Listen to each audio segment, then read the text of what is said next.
Hey everybody, the Reswirl here, and welcome to Deadlight. Okay. I don't think I have to do anything with the options, so let's play. And when this game begins, there is going to be a lot of reading, so you've been warned. Just like sharks. When they stop moving, they die. Okay. That's how you are, Carla. Oh no. Save yourself. Oh dear. Seattle, Washington, July 4th, 1986. 145 days after patient zero. After the storm came the calm and silence that make men crazy. Oh dear. Carla! Carla! Why? Randy? Why? Can you tell me what the fuck happened here? She's been bitten everywhere. She knew she shouldn't have gone outside. You killed her, you bastard! You murdered her! She's dead! What the hell have you done? Why? We would all be dead by now because of your little sister. How many times have we said not to separate from the group? Never means never. Shot drawing their attention even more. Either we reach the military shelter that you talk about so much, Grandpa, or we'll die right here. The radio message said that it was around here. It's a bit more than 5 miles west. Let's get out of here. Come on! I'm not leaving my sister here all alone. Nothing can be done now, Stella. Exactly. Oh no. Sam, Ben, Stella, get out of here. Get to the sea. I'll meet you. I've got to find my family. It's the only place they could have gone. Stay strong, Randy, and good luck. I know we'll find them.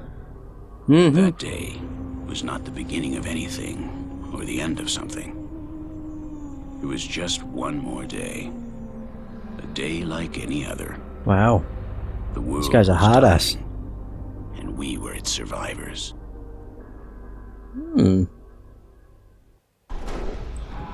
there's a lot of reading because the guy we play as, Randy, has a diary that is filled with text, which you'll see. A curl of sweet red gold hair, my last memory of Carla. The body is full of bites and bruises. Right there. No, wait. Been shot point blank in the head. Oh, wow. Cool, I think that's it. Right, here we go. Stage 1. Left behind. Carla died in the abandoned warehouse today. She'd been bitten and I had to end it before she created chaos for us. The shadows heard the gunshot and rushed the shelter. The group got split up. I have to escape this warehouse and find them. Most of all, I have to find my family. And this is the diary. There is 60 pages. Most of them are missing, I will admit. There's like several that are missing.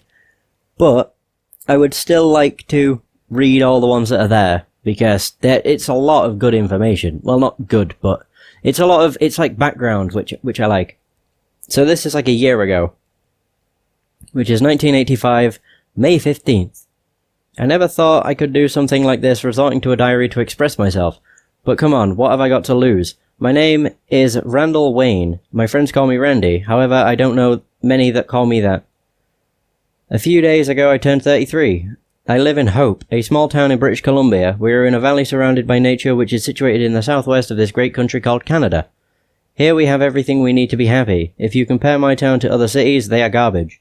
If I speak about the cities that I see on TV, Hope always seems the best place in the world for a man like me.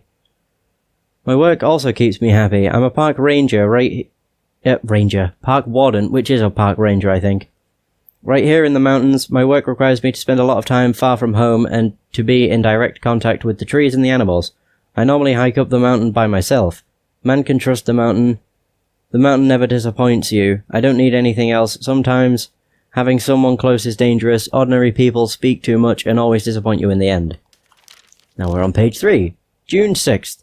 I lost my sense of direction today. In the forest I was going back and forth from the cabin, but I wasn't able to find the way back in. The way back. God. In spite of having the way right in front of me I couldn't see it. Tomorrow I have to go back. It seems that there are poachers looking for trouble. I hate people that look for trouble, because those who look for it will always find it. Although what they find might not exactly be what they expected. Whatever. I seem to jumble up words, it's weird. In the afternoon I found a deer which had been run over on the road. It was a strange day. September 9th. Where have you been hiding, my dear diary? I have my daughter to thank for finding you again. I forgot to write. I know, and already summer has almost gone at a stroke. I like this exercise of writing, opening myself to others, even though nobody will read it. It gives me peace of mind. I feel that I exist. Also, I like to read things like this in the books that I carry to my watches. You never forget the thump, eh? A blow on the very heart, you remember it. You dream of it, you wake up at night and think of it, years after, and go hot and cold all over. J. Conrad. I was the same age as my daughter when my father abandoned my mother and disappeared for good. I think that childhood event really affected me and stayed inside me just like a burn that will always leave a scar on your skin. Although the wound is closed. A vivid memory of what it became. When you abandon something, it's because you don't want it. I believe so. I will never be like him. I will never abandon those that I love. Between a father and a son, there are big differences. October 2nd.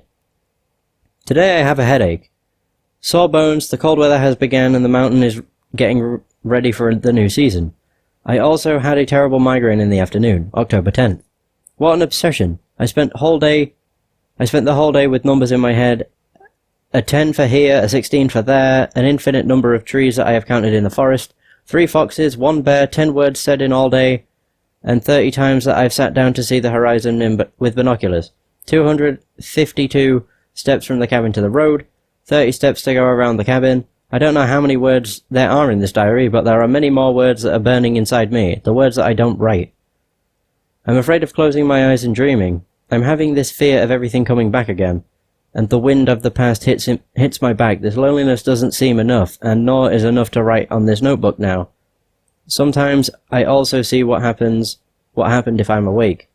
Don't really understand that. Oh God. October 15th. Thanksgiving. Today was a day to remember. My wife made a great stew again. The whole family had dinner in silence, but it was a pleasant silence. It's not always necessary to fill the emptiness with words, right? Instead, Lydia was a bit sad for Nick. She says that he deserved better.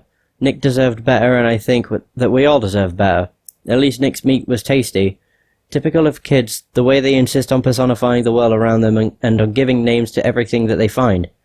I had to break Nick's neck myself with my bare hands. It's not that I'm a coward, but I don't like killing animals with my hands. Even less so when it's got a human name. In my job, sometimes I have to sacrifice animals that are sick or that pose a danger to others. I know that all deaths are the same, even if it was a turkey with the name of a used car dealer. What? October 19th. They have sent a message warning the poachers. Ben Parker, an acquaintance of the town, made a phone call to the warden's office. It seems that he saw some hunters in a protected sector. Ben is a good guy. I think he's the only man in the town who I can talk to. Ooh, pardon me. I saw him in the mountains, and he's not one to look for trouble. He's often come to see me, and we talk about this and that. He is a man of the world and easy to get along with. On the way back, I came across a van parked at the side of the road. 2 girls were on the shoulder, playing like little kids. Playing and laughing. I've known those idiots for some time. They are always hanging around. The younger one, a tanned and chubby girl, couldn't stop smiling. She didn't say anything special, unlike the other one. They are from Vancouver and were looking for plants that help to cure goodness knows what. Illness. I've warned them, the forest knows how to find its food. It's not safe for girls to go into the forest to pick flowers. Wild animals do their job, just like I do mine. When they were leaving, over the engine sound, I could still hear one of the girls laugh. I hate city people. Wow.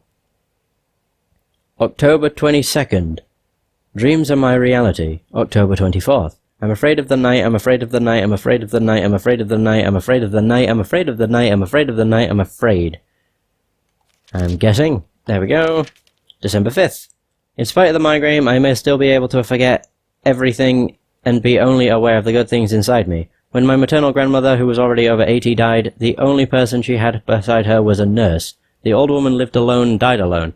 The girl said that before my grandmother died, she lifted her head up off the pillow and looked from one side to the other, as if she were trying to find someone, and then she lay down again and died. There is no doubt that a void surrounds me, But I am also sure that I haven't completely fallen into it. At times I feel that if I lift up my head, I will be able to cross to the other side. December 12th. Lydia has all the imagination that her mother lacks. Shannon has been worried and angry for a few days. I can tell that she is upset with me. I know well that I have spent time outside, more than I should have, but in this season, with the chaos of the poachers and the hunting, I couldn't do more for her, nor for us. I know that and I feel sorry. December 25th. Don't you like it, Randy? The mountain is beautiful. Merry Christmas, happy 1986. January 14th. Yesterday I went back to Harry's corner for the first time in a year. I don't like closed spaces. I was going only to have a beer with Ben and would leave after that, but he was late. The stuffy air of Harry's corner and all those regulars analysing each one of my gestures make me very nervous. I don't like how those guys look at me. I don't like when they speak. I don't like their laughter. I can't hear what they say, but I'm sure that they're talking about me. When Ben arrived, he brought some wrinkled clippings from the local newspaper. He remains concerned with the attacks in the forest. What does he want me to say? I can't do anything. But Ben stands his ground because the best we can do is organise for some people of the town to go out to the mountain to chase the bears. He is sure that if we scare off some of them, and the people from the city will return, and that the business will return. I told him what I think. The carrion nourishes soil, and even though you can scare off some animals, new ones will come. If you pull out a fang today, a new one, a stronger one, will grow back tomorrow. Nature is like that, and the men who want to control it are like that. February 27th. There is a strange feeling of rest in the forest. I'm getting it from the trees and the animals. What the hell is happening in this world? Altercations with the police in southern Poland. It seems like something serious is happening in Europe, but they're not saying anything. I think they're hiding the worst part. People say that the army is launching chemical agents over a little town. The people are mad, furious. Several cops have died, but the government denies it. It's snowing again today, and the silence here is scary. March 1st. Since that strange dream that I had, it seems like the world is awaking every day with a new revolution. Normally I don't pay too much attention to the news or television, but something serious is happening, that's for sure. Shannon is worried too. She wants us to go to the town to buy some food, supplies she says. She says that she's talked with some neighbours and they're getting prepared. There has been lots of tension that seemed forgotten in Europe, a wave of violence, a new world war. I already said that you can't trust those commies. March 7th. A week has passed since the last time I wrote. I didn't really know quite what to say today. They're talking about an infection, people are getting ill all around the world, they die easily, they are sacrificing animals, Europe is in quarantine and nobody knows what to do. There have already been some confirmed cases on the east coast of the USA. The Prime Minister says there is nothing to be worried about, but nobody believes him. I forbade my wife from leaving the house, I will take care of everything. March 10th. We had a meeting in the head office, one of the Mounties supervisors has come to visit us and given us some advice, plus information. It seems like it is a rabies epidemic, but the virus has mutated, he says, and like during any other epidemic, we need to take special precaution when dealing with wild animals. In some cases, the deaths and mutilations, like other problems in the forest, have stemmed from them. If a human is attacked, he will present the same symptoms almost immediately. We must raise the alarm about any sighting on the mountain. March 12th.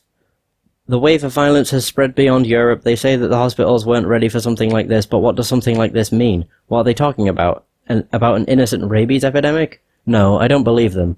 But the lies go further. People on this side of the ocean say that everything is under control. They're talking about more than 300 people being affected, but I don't really know if that word means the dead or the infected. Those bastard politicians, they keep lying. Today a plane crashed in the Gulf of Mexico. Nearly 150 people are missing. And is God considering doing anything? I am not a religious person, but I know that any wild fox that I protect out there is stronger and fairer than the God that they pray to. I need to go back to the forest, go back to the place where I am, who I am, and where nothing worries me. March 16th. Nobody walks the streets alone, everyone goes with somebody else. We can chew the fear like wasted chewing gum that lasts forever. They broadcasted some images on TV. A man entered a bank and without saying anything attacked the workers and customers. He didn't take a single cent. When he went out the police shot him, but he kept walking towards them without fear. Too much blood on TV these days. March 23rd. Shannon, my wife, is very nervous but she doesn't want Lydia to know it. We keep her out of it. March 25th. We've lost communication.